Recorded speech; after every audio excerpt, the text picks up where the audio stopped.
Hi everyone and welcome back to another video. So Dialog Boost enhances spoken voices so conversations are clearer without increasing overall volume, perfect for scenes with loud music or sound effects.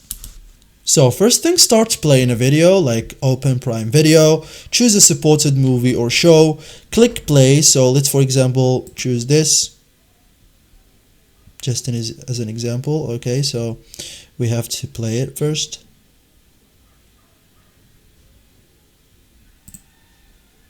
Tap play. Okay, so as I did, you have to open play control or playback controls while the video is playing. Tap the screen if you are using a mobile, move your mouse if you are using a web, and press OK or select if you are using TV remote.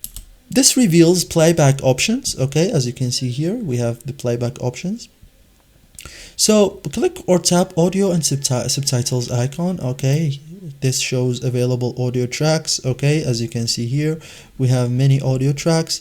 So select Dialog Boost, like for options like English Dialog Boost medium, English Dialog Boost high. So select your preferred language. Okay, and audio switches instantly. Okay, so what happens after enabling dialogue becomes clearer and more prominent. Background sounds are balanced and easier to follow conversations. Okay, there are some common issues that happen, like for example no dialog boost option, so title may not support it, or audio sounds unusual, so try a different boost level. So thank you guys for watching this video and see you in the next tutorial.